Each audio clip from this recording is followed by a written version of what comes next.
On a déjà acheté le PC gamer le moins cher d'Amazon, le plus cher, le moins bien noté, le mieux noté. Mais il y a une chose qu'on n'a jamais faite, c'est acheter un PC sans avis. Pourquoi avec 100 avis, ça change quoi? Non, avec zéro avis. Zéro avis? Rien. Des produits jamais testés. Nada. On est les premiers à les acheter. Les tout premiers. Ça, c'est incroyable. On a acheté plein de composants sur Amazon où il y avait zéro avis. Personne n'a jamais donné son avis sur ces produits. Est-ce qu'ils vont être bien? Est-ce qu'ils vont être claqués au sol? En tout cas, on a un peu de tout et c'est ce qu'on va découvrir dans cette vidéo. Et d'ailleurs, on va être les premiers à mettre des avis. Viens, on met un avis sur chaque produit, comme ça on peut dire qu'on est les premiers à... C'est cool ça. Cette vidéo est sponsorisée par GVG Mall. Merci à eux. Si vous cherchez une clé d'activation Windows, vous savez où aller. C'est notre partenaire officiel pour la chaîne YouTube durant toute cette année 2025. Donc pour tous les projets des youtubeurs, des concours, etc. Et ben vous allez entendre parler de GVG Mall. Donc si vous êtes à la recherche d'une clé Windows ou d'une clé Office, et ben vous allez directement sur le site, vous mettez Windows 11 Pro par exemple. Et là vous voyez que vous avez la clé Windows à 28 €. Vous n'avez plus qu'à rentrer le code FHVIP pour avoir moins 35% de réduction. Ça, cool. Et on passe de 28 € à 18 €. Comme Windows 11. Vous avez évidemment le choix parmi plusieurs méthodes de paiement pour vous procurer la clé. Ensuite, vous allez dans l'User Center directement sur GVG Mall et vous réceptionnez votre clé. Il y a le service clientèle GVG Mall si votre clé ne fonctionne pas, qui est 24 h sur 24. Pour l'activer, vous allez dans l'onglet Activation sur Windows et vous modifiez la clé d'activation. Vous la rentrez et puis enfin, votre Windows est activé. On peut dire que le watermark il fait chier, donc si on peut le retirer, on dit pas non. Ah oui. On commence avec le premier composant qui est l'alimentation. Comme on peut voir sur Amazon, il y a zéro avis. Exactement. Et c'est la Xilan 750 watts 80 plus gold. Jusqu'à là tout va bien. Gaming. Attention, c'est quoi une alimentation gaming? Ah c'est juste du marketing là. C'est juste pour vendre un max d'alim. On est d'accord, ça change absolument rien. Mais on Elle va n'est voir. pas du tout modulaire. Ils mettent qu'il y a une fois 8 pins, un 24 pins. En fait, une alimentation standard. Jusqu'à là, elle devrait pas brûler quoi. Par contre, elle est ultra chère. Hein. 91 € pour une alimentation de 750 watts. Même en gold, c'est quand même vraiment très cher. Donc pas très intéressant a priori. C'est peut-être pour ça qu'il n'y a pas d'avis. Elle est juste là. On va voir ce que ça donne. Déjà, elle est arrivée en plutôt bon état. Alors moi, le packaging, j'ai l'impression que c'est un enfant de 5e primaire qui a fait ça. Je crois que c'est fait exprès d'avoir un effet un peu crayon comme ça. Mais c'est vrai que bon, à 90 € ça transpire pas la qualité pour le moment. Bon, on va dire que Rogue, ils ont des meilleurs packaging. Ça c'est vrai. Mais bon, tu payes plus cher. Xilinx Gaming Gold Series. Attends, The Passion of Power, s'il vous plaît. Ah oui, la passion de la puissance, pourquoi pas. Xilinx, c'est une marque qu'on connaît, on a déjà vu, c'est vraiment du très entrée de gamme. Et moi, il y a un truc qui me saute aux yeux directement, c'est que sur l'annonce, on a vu 80 plus gold. 80 plus gold, si vous avez vu les dernières vidéos, vous savez que c'est une certification qui est payante et c'est un vrai certificateur, c'est le nom du certificateur. Par contre, ici sur l'emballage, je vois nulle part le logo 80 plus gold, qui est du coup un logo vraiment déposé, que normalement ils ont pas le droit de mettre. Ils ont marqué l'efficacité énergétique juste là. On se rappelle du PC qu'on a acheté en Chine avec 80 plus eSports. On laisse. Wesh. Et du coup ici, ils ont marqué 92% d'efficacité énergétique, ce qui correspond à du gold, même du platinum je crois. Mais du coup ça c'est eux qui le mettent, il y a personne qui a dit que c'était vrai quoi. Ils peuvent mettre 100% s'ils veulent. Alors, la première chose à regarder sur une alimentation, c'est tout simplement son rail 12 volts, parce que c'est ce que la ligne va réellement délivrer. Alors là, c'est un bloc de 750 watts qui délivre 750 watts. Là c'est bien au moins, ils essayent pas de nous ils essayent pas de nous arnaquer a priori. Après, il faudrait qu'on aille tester après. On n'a pas les machines complètes pour tester, mais on pourra les acheter. Ouais, mais on pourra lancer un petit HW monitor pour Voilà. aller vérifier ça. Passons maintenant au processeur. Alors là, c'était super compliqué de trouver un processeur sans avis, Logique. parce qu'il n'y en a pas 400 000. Par contre, il y en a un qui a vraiment pas d'avis. C'est le Intel Core Ultra 7. Alors c'est une énorme blague parce que en fait, c'est un flop. Ouais, Les Ultra n'ont pas du tout fonctionné. C'est vraiment un coup dur pour Intel. Ils en ont tellement pas vendu beaucoup que du coup, il n'y a pas encore de personnes qui ont laissé un avis. On va être les premiers, mais j'espère pour eux que ça va être positif. Hein. Et là, c'est bien le 265F. C'est vrai que généralement, les gens prennent le KF ou le K. Personne prend le F. Mais nous, oui. Du coup, on l'a ici et on va le tester tout à l'heure en vidéo, voir un petit peu ce qu'on a comme performance comparé au 14 700 KF par exemple. Parce que là, il est quand même relativement cher, 389 €. J'espère qu'on aura des meilleures performances. Vous connaissez notre avis actuel sur les processeurs Ultra de chez Intel. C'est super sur PC portable, c'est efficient, même si ça coûte un peu cher. Par contre, en desktop, on a moins de performance pour plus cher et un peu moins de consommation. Et sur PC fixe, c'est pas très important. Bon, on vous épargne l'unboxing parce que c'est un simple processeur. Et en termes de spec, on a 8 cœurs performance, c'est les cœurs les plus puissants chez Intel, et 12 cœurs efficience, qui sont les cœurs un peu de support. D'ailleurs, U au lieu de I, moi déjà, ça me pète le cerveau. Mais c'est pas Non, grave. mais t'es Y après quoi. Et après W. Comme la carte mère, par exemple. La carte mère qui est la WS Ouh, ça, Z890. Ça, c'est une vraie dinguerie. C'est une carte mère de nouveau qui a pas d'avis. Et c'est la Asus Pro WS Z890 Ace. Alors quand on a le chipset Z890, c'est déjà du très haut de gamme. Mais là, on est vraiment sur la carte mère workstation professionnelle, donc qui est généralement utilisée pour l'IA, pour les serveurs, etc. Et elle coûte 613 €. C'est plus cher qu'une Pourquoi on a PS5. acheté ça? Pourquoi on a acheté ça? Parce qu'il n'y a pas d'avis. Ah, elle est Ah oui, spéciale. c'est vraiment une carte mère pro en fait. Ok. Ok. Les slots de RAM en fait sont au-dessus du processeur et on a les étages d'alimentation qui entourent le processeur. C'est hyper stylé. C'est comme dans les serveurs. Je sais pas à quoi ça sert de faire ça sur un PC fixe. À mon avis, ça doit être pour l'airflow parce que du coup, si tu le mets dans une workstation et que t'as l'airflow qui va sur le côté, bah du coup, ça passe là à travers les barrettes. Et du coup, les broches d'alimentation du processeur sont là au milieu. Genre ton câble, il va être en plein milieu. Et bien entendu, on a déjà des ports PCI Express Gen 5 donc pour accueillir les dernières cartes graphiques. Donc on a vraiment en fait une carte mère qui a les dernières technologies. Ce qui est cool, c'est que c'est assez bien garni au niveau des connectiques. On a également le Thunderbolt 4, donc c'est quand même pas trop mal. Et au moins, elle est originale. On va monter le PC avec ça et on va voir si on a les mêmes performances qu'avec une carte mère gaming, ou peut-être plus, ou peut-être moins. On passe maintenant à la RAM à la DDR5. Alors là, pour le coup, sur Amazon, le produit a disparu. On l'a commandé, peut-être qu'en fait, il y en avait qu'un. En tout cas, il n'y avait pas d'avis et il est plus disponible. Mais on a su l'acheter. Cool. Alors, qu'est-ce que ça donne? Déjà, c'est une marque que je connais pas du tout. C'est AGI. Alors, par contre, voilà, on a 23 ans. Parfois, il y a des marques qu'on connaît pas parce qu'on est peut-être pas assez vieux, on a peut-être pas assez d'expérience. Donc, tous les petits vieux dans les commentaires qui à chaque fois nous insultent, voilà, soyez indulgents avec nous un tout petit peu. Si c'est une vieille marque qui était connue à l'époque, j'en suis désolé. Lifetime garantie. Arrête, mais ça, je crois pas. Une garantie à vie et on est sur 16 Go, 32 Go. Ah ouais. En DDR5 à 6400 MHz et c'est la turbojet. Et sur Amazon, ils nous mettent bien qu'il y a justement la correction d'erreurs ECC. Donc c'est ce qu'on a généralement sur la DDR5. On peut avoir des petites erreurs qui provoquent des écrans bleus. On va tester, mais déjà l'aspect garantie à vie, moi ça me plaît beaucoup. Je me dis qu'ils ont confiance en leur barrette de RAM. Ok. Bah écoutez, on tire un peu là pour voir si ça s'ouvre. Ça s'ouvre. Ça a l'air de s'ouvrir. De ton côté, ça s'ouvre. Attends. T'arrives à voir d'où viennent les puces? Là, il faut retirer le dissipateur. On va le remettre après. Ah ah. Bah c'était l'autre côté. Vas-y mon grand, vas-y. Attends, j'ai pas cassé le slot. Hein. Ah c'est bon, c'est ouvert. Hein? Oh merde. Oh merde. Oh non, le con. Il a détaché les puces mémoire. Oh merde, je suis vraiment con. Oh non. Ça, c'est du non-respect de matériel. Je me disais bien que c'était un peu compliqué. Oh merde. Oh là, j'ai raté une occasion d'éviter de faire une connerie. Là. Mais c'est du SKNX. Je vous jure que j'ai pas fait exprès et que là, j'ai un petit rire nerveux parce que, vas-y, ça me casse un peu la tête. Je sais pas combien on a payé ça. Mais attends, moi j'ai une autre. C'était vraiment pas prévu par contre. C'est un truc que je suis en train de me dire. Si on met la barrette, est-ce qu'on va avoir 10 Go de VRAM? Je pense pas que ça. Puis on essaye. On essaye? Je vous jure que j'ai pas fait exprès. Peut-être que si on la recolle, parce que ressouder là, ça va être un peu compliqué, je crois. Parce que là, vraiment, les soudures, elles sont. C'est parti avec. Bon. On testera à mon avis une barrette. Mais tu sais quoi, on va quand même essayer de la mettre. Bien sûr. Le water cooling, qui est quand même un élément hyper important. En fait, ça refroidit votre processeur. Si le water cooling est de mauvaise qualité, votre processeur chauffe, bride.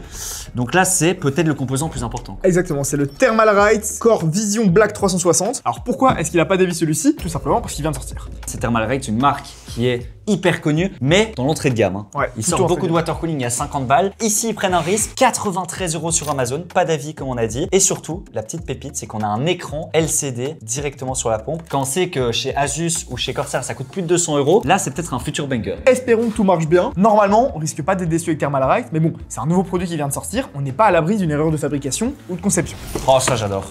Ah, ça, c'est trop ça, bien. j'adore. Les ventilateurs sont déjà montés sur le radiateur. C'est magnifique. Ça peut être équivalent à un water cooling haut de gamme. Quoi. Après, niveau design, bon, la pompe, elle est un peu, voilà, elle est un peu grosse, un peu grossière. C'est pas, il y a plus beau et plus fin, mais en soi, ça va marcher et tu peux quand même mettre ton GIF en slip dessus sans problème. Quoi. Après, je sais que Thermalright, il propose souvent des garanties que de 3 ans. Et sur un water cooling, vaut mieux avoir des garanties un peu plus étendues. Ouais, la garantie, ça fait pas de mal. Alors, non, on va refaire un petit test de qualité. On arrête. Non, on arrête. On va tester ça. Non, parce qu'ils mettent ici magnétique détachable avec résolution. Ah, ça, faut pas me lancer. Écran LCD. Non, il y a des vis. Je te jure qu'il y a des vis. Moi, je retire pas. Place à la carte graphique, le GPU, la RTX. Alors ici, on a pris une toute dernière RTX 5070, mais d'une marque qui n'a pas bonne cote. En tout cas, nous, on n'en achète plus jamais avec FlowUp. On en a, je pense, une dizaine qui sont tombés en panne. On a eu un service SRV éclaté au sol. Donc aujourd'hui, on se retrouve de nouveau avec une Inno 3D. On va un peu leur donner une deuxième chance. Voilà. C'est vrai qu'on avait acheté 10 cartes graphiques à l'époque pendant Black Friday. Et il y en avait au moins sur les 10, je sais pas, 4 ou 5 qui étaient tombés en panne. Et on avait un peu galéré à les renvoyer à la marque. Donc, on a toujours eu une mauvaise expérience. Mais on avait testé que 10 cartes graphiques. Et ça représente jamais que 10 cartes graphiques sur les 30 ou 40 000 PC qu'on a déjà vendus avec FlowUp. Donc voilà, c'est pas très représentatif. Et puis, il peut y arriver d'avoir des mauvais batchs chez quasiment toutes les marques. Donc, on leur donne une chance et on va voir si leurs nouvelles cartes graphiques sont mieux qu'avant. En tout cas, pas d'avis sur Amazon, 689 € et on est sur un modèle RTX AI DLSS 4. Ça, ils insistent bien, hein, ces petits cochons. Et alors, sur la boîte, c'est un modèle low nose et un modèle SFF, donc petit. On dirait un petit sandwich.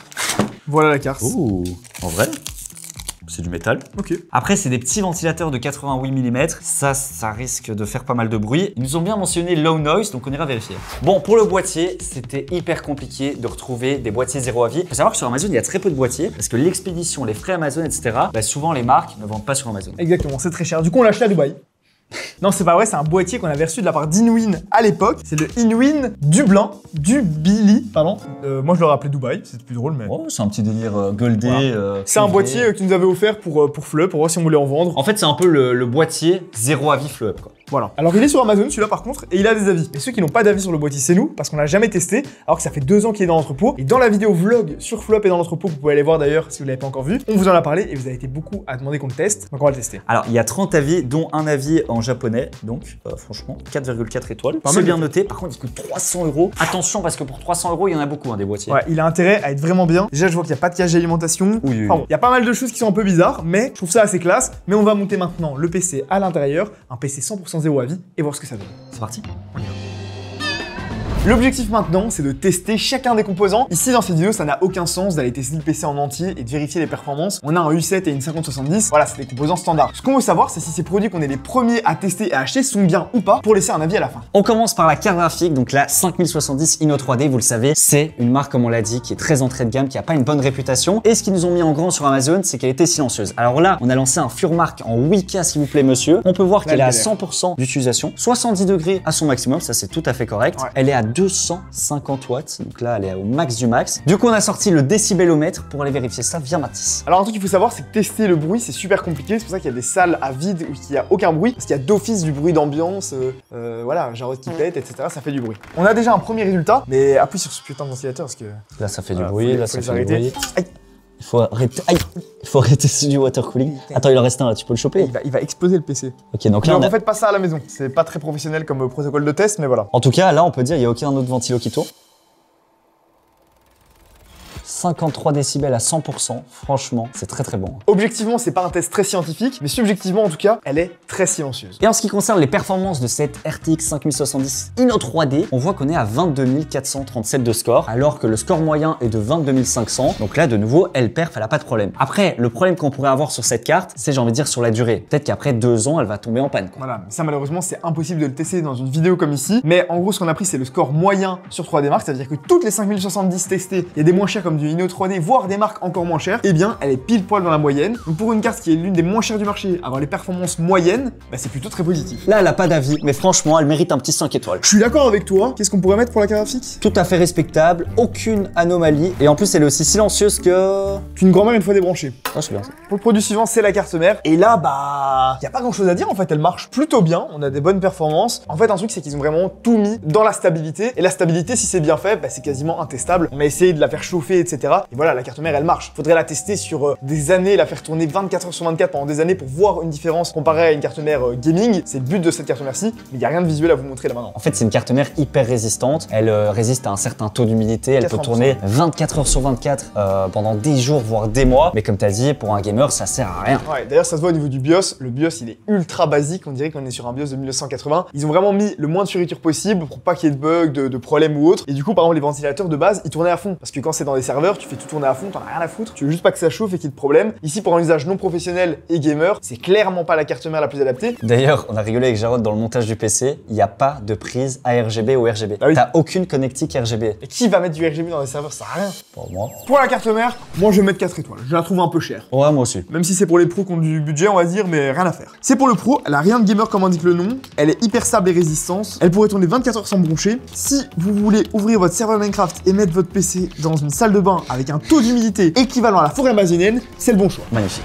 Alors pour ce qui est de la fameuse barrette de RAM que Mathis a explosé en début de vidéo, bah, sachez qu'elle fonctionne pas. En fait, quand on a mis les deux barrettes, on a littéralement une diode des RAM. Cependant, il y en a une qui fonctionne dans le PC et elle tourne du feu de Dieu. Elle est juste ici, on a du RGB. Et vous savez quoi? Le XMP a fonctionné, Mathis, à 6400 MHz.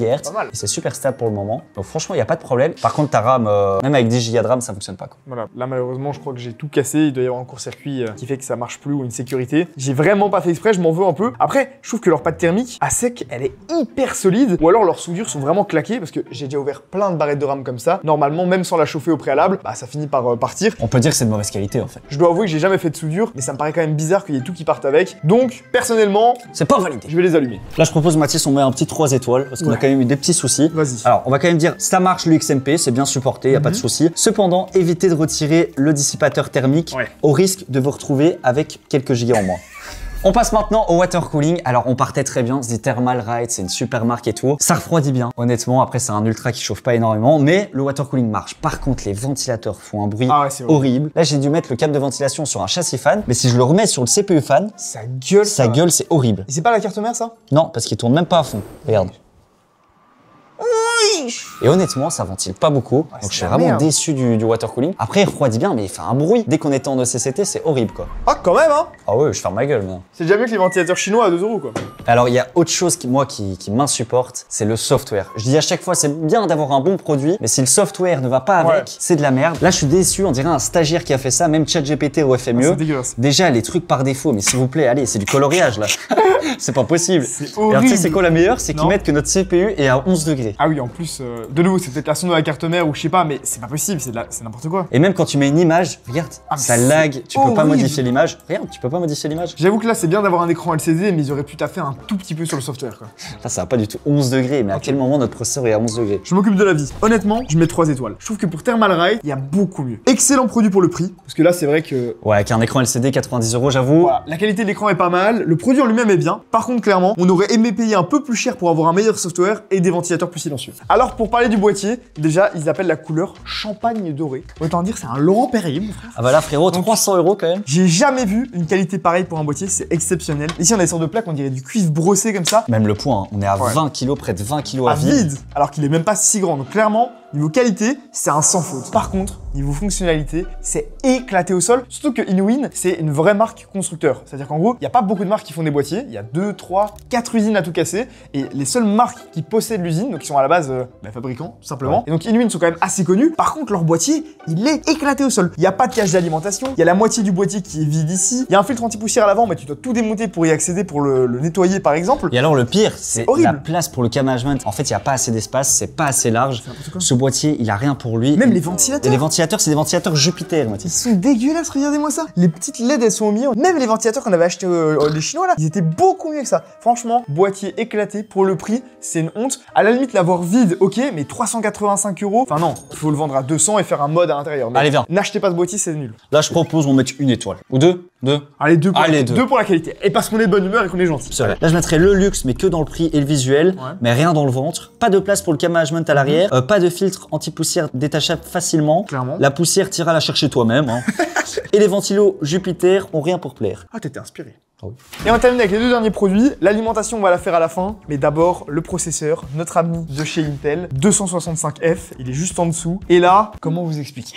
Alors moi, il y a un truc que je comprends pas sur les Ultra, c'est qu'ils sont bridés par défaut sur la plupart des cartes mères. En fait, quand j'ai lancé l'OCCT, il était à seulement 65 watts à sa pleine puissance. Pourquoi est-ce qu'il est bridé à 65 watts? Les 13 000, les 14 000. Avec le problème de microcode, il y avait plein de problèmes où il brûlait, il se détruisait. Chez Full Up, on en a une boîte entière, une galère à renvoyer Intel et tout. Enfin, franchement, c'est une honte ce qui s'était passé à l'époque. C'est résolu depuis, heureusement. Mais à mon avis, ils ont juste eu trop peur. Ils ont tout mis à 65 watts. Ils se sont dit, au moins, si on les bride, il n'y a pas de risque. Là, ils ont eu tellement peur qu'ils ont fait des processeurs de laptop. Bah, c'est un peu ça. Du coup, j'ai dû aller dans le vieux BIOS éclaté de chez Asus pour changer et mettre le mode OC. Et là, on est passé de 65 watts à 220 watts. Donc là, on n'avait carrément pas les mêmes performances pour le coup. En fait, c'est la consommation normale d'un i7. Sur 3D Mark, on est à 15 327 de score processeur. Alors, c'est en dessous du score moyen parce qu'en fait, on n'a qu'une barrette de RAM et ça a un énorme impact. Dès qu'on a du dual channel, ça fait exploser le score CPU. En tout cas, on est bon niveau score dès qu'il est débridé parce que sinon, on était dans les 10 000 de score. Et tout bien un truc, c'est que le socket 1851, les cartes mères coûtent en moyenne beaucoup plus cher. En plus, faut que le LGA 1700. Donc,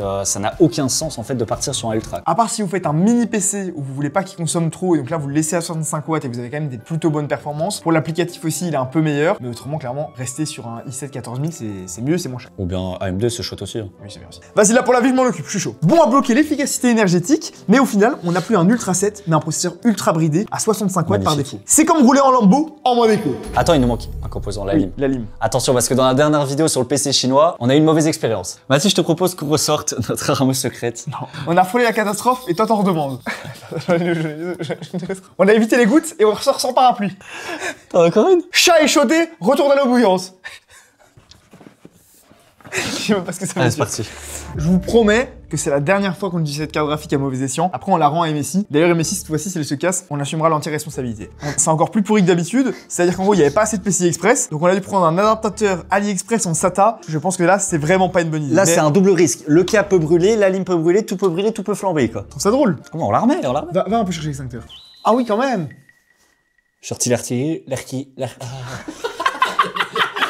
L'artillerie au lourde. Attends, je me mets vraiment en position d'extinction. Normalement, même si elle n'est pas certifiée 80 bronze plus, celle-ci, il n'y a aucune raison qu'elle brûle. Xylen, c'est une marque qui est vendue en Europe. Il y a les certifications CE, il y a les sécurités. Ça devrait bien se passer. 3, 2, 1, ignition. Ça veut dire allumage. Combien de watts? 200, 400, Oh, 480, on est reparti. 529. C'était une combien de watts la lime 750 watts. Elle est déjà à 750. 730 watts. 525 pour la carte graphique. 730 watts, chef. Lance un petit CPU en même temps, si tu peux. Je lance un power. Ouais, lance un petit power, Vas-y, chef. je lance un power.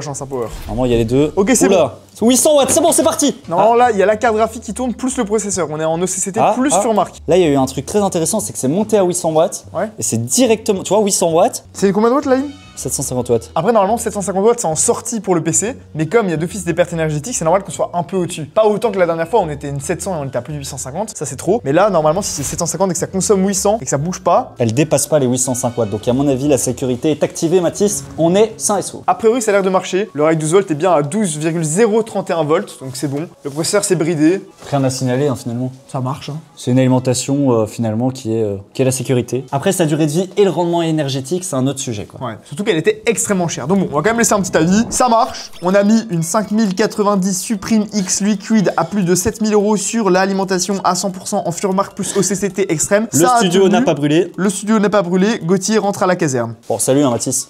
Tu m'appelles quand il y a d'autres incendies. Ouais, Moi, je rentre chez moi et je te laisse là-dessus. ça va, je te préviens. Salut, à la prochaine.